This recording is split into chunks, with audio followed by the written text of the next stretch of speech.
ఇప్పుడు మధ్యాహ్నం పూట ఈ జంక్ ఫుడ్ తింటూ ఉంటారు కదా, ఇది పిజ్జాలని బర్గర్లని ఇలాంటివి తింటూ ఉంటారు. అది ఎంతవరకు కరెక్ట్ అంటారు? ఎవరైనా చిన్నపిల్లల దగ్గర నుంచి వృద్ధుల వరకు హెల్దీగా ఉండాలి, అలాగే మన ఏజ్ గ్రూప్ వాళ్ళు కనుక చాలా యవ్వనంగా అంటే చూడడానికి 30యా 40యా అనే కన్ఫ్యూజన్లో ఎదుటి వ్యక్తి ఉండాలి అంటే ఖచ్చితంగా మనం కూల్ డ్రింక్స్ కానివ్వండి, పిజ్జా బర్గర్, ఈ ఫ్రెంచ్ ఫ్రైస్ ఇలాంటివన్నిటిని అవాయిడ్ చేస్తే మన ఏజ్ 30యా 40 కనుక్కోవడానికి ఎదుటివాడికి 15 మినిట్స్ టైం పడుతుంది. కాబట్టి ఎట్టి పరిస్థితుల్లో మనం ఈ కూల్ డ్రింక్స్, పిజ్జా బర్గరు, ఈ జంక్ ఫుడ్ మొత్తాన్ని కంప్లీట్గా అవాయిడ్ చేయాల్సిన అవసరం ఉంది.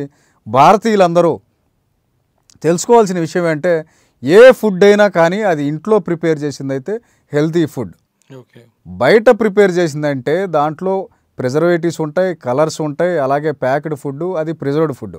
కాబట్టి బయట ఫుడ్ని ఎట్టి పరిస్థితుల్లో ఎంకరేజ్ చేయొద్దు, ఓన్లీ ఇంట్లో కుక్ చేసిన ఫుడ్ మాత్రమే తినాలని ఆశిస్తున్నాం. మరి ఫాస్ట్ ఫుడ్ ఇది కూడా నూడిల్స్ ఫాస్ట్ ఫుడ్ కూడా తింటుంటారు, మరి వీటి పరిస్థితి? నూడిల్స్లో ఖచ్చితంగా టేస్టీ సాల్ట్ అనేది వాడతారండి. అజ్నమోటో టేస్టీ సాల్ట్ వాడతారు, కలర్స్ వాడతారు. అలాగే వాళ్ళు ఎప్పుడో తీసుకొచ్చిన వెజిటేబుల్స్ కానివ్వండి ఏదన్నా దాంట్లో వాడి ఈవెన్ వాటర్ కూడా వాళ్ళు వాడేది మంచి వాటర్ వాడకపోవచ్చు. అవును, అందరి గురించి చెప్పట్లేదు. నార్మల్గా రోడ్ సైడ్ దొరికే వాళ్ళు జనరల్గా బయట తీసుకొచ్చేసి నాలాలో వాటర్ తీసుకొచ్చేసి కుళాయిలో వాటర్ తీసుకొచ్చేసి వాడతారు.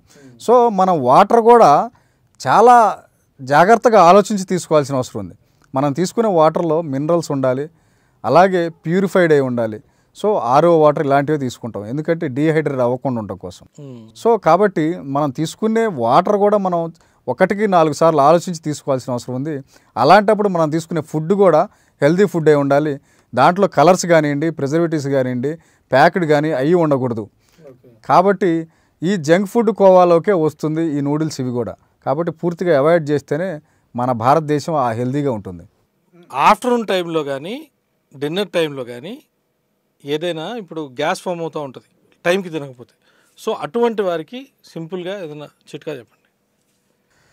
సో గ్యాస్ ఫామ్ అవుతుంది అని మనకు ఒక ఇండికేషన్ వచ్చినప్పుడు ఎప్పుడూ మనతో పాటు డ్రై ఫ్రూట్స్ కానివ్వండి లేదా బిస్కెట్స్ కానివ్వండి, అది మైదా బిస్కెట్స్ కాకుండా మనకి బయట దొరుకుతున్నాయి అశ్వగంధ బిస్కెట్స్ అని, రాగి బిస్కెట్స్ అని, ఇలాగే మనకి ఈ మిల్లెట్స్ బిస్కెట్స్ అని దొరుకుతున్నాయి. మనం ఎప్పుడు డిన్నర్కి కానీ బ్రేక్ఫాస్ట్కి కానీ డిలే అవుతుంది లేదా లంచ్ కానీ డిలే అవుతుంది, ఇంకొక హాఫ్ అన్ అవర్ 1 అవర్ నాకు టైం పడుతుంది, నేను మీటింగ్లో ఉన్నాను అనుకున్నప్పుడు ఈ బిస్కెట్స్ని మిల్లెట్స్ బిస్కెట్స్ని మనం దగ్గర పెట్టుకొని లేదా మొలకెత్తిన గింజలు కానీ దగ్గర పెట్టుకొని వాటిని తీసుకోవటం ఆ గ్యాస్ని అవాయిడ్ చేయడానికి అద్భుతంగా పనిచేస్తుంది.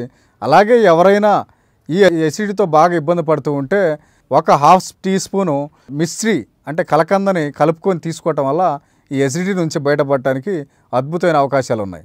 ఇలాంటి ఇంట్రెస్టింగ్ వీడియోస్ కోసం తప్పకుండా మా ఛానల్ని సబ్స్క్రైబ్ చేయండి.